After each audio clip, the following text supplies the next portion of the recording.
Her loyalty to Donald Trump was unwavering, so much so that she once said that God had wanted Donald Trump to become president. The feeling was mutual, as Trump once called her a special person and a very, very fine woman. Sarah Huckabee Sanders became a household name as the press secretary for President Donald Trump, but after 2.5 years on the job, she left in June 2019. But it wasn't for lack of wanting to continue the work. Rather, she told reporters at the time that she wanted to spend more time with her children. She also said at the time that it would be ideal for a new press secretary as the re-election campaign ramped up. Sanders began her time in service of the Trump administration in February 2016 as a senior advisor, and when Donald Trump nabbed the nomination in September, she was assigned to help out in the communications team. It was Sanders that put out the fire, which was triggered by the Access Hollywood tape, where Trump was recorded saying the infamous words that could have torpedoed the campaign. Her success put her in place to serve as deputy press secretary when Trump ascended to the White House in January 2017. During her time as press secretary, Sanders at one point went 94 days without a White House briefing, the longest at the time in over 2 decades. That record was, however, broken by Trump's last presidential press secretary, Kayleigh McEnany, who held a press briefing at the podium after a 400-day break, which included no press briefings at all given by her predecessor, Stephanie Grisham. While Sanders may not have addressed the public that often through the more traditional White House briefings, she was still one of her president's staunchest public defenders. She often made appearances on Fox News, and she came under fire for staying pretty much in lockstep with Trump's views, from family separations to hush money for women with whom Trump allegedly had affairs. She also supported what were sometimes shifting explanations and stories by the former president, which in turn caused some to question Sanders' credibility.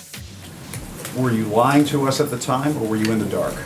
Sanders' work even got her thrown out of a restaurant in Lexington, Virginia, where the owner asked her to leave because of the job she was carrying out in the Trump administration. Such was her loyalty that the New Yorker once called her Trump's battering ram. Still, Sanders left her post with no hard feelings between herself and Trump. She was even quoted as saying, "This is something I will treasure forever. I'm going to continue to be one of the most outspoken and loyal supporters of the president." Then President Trump tweeted at the time of her departure announcement, "She is a very special person with extraordinary talents who has done an incredible job. I hope she decides to run for governor of Arkansas. She would be fantastic. Sarah, thank you for a job well done." And of her time as press secretary, Sanders said, "I've loved every minute, even the hard minutes." So when the former spokeswoman announced that she would be kicking off a campaign to run for governor of her home state of Arkansas through a video released on Twitter, she promised to be a standard bearer for Trump's policies, saying, "I took on the media, the radical left, and their cancel culture, and I won. As governor, I will be your voice and never let them silence you."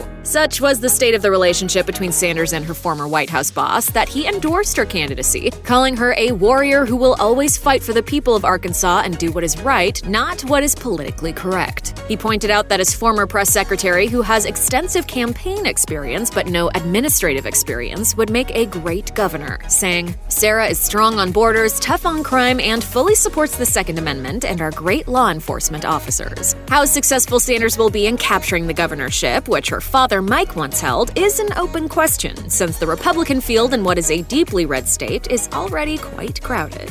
Check out one of our newest videos right here. Plus, even more list videos about the latest hot topics are coming soon. Subscribe to our YouTube channel and hit the bell so you don't miss a single one.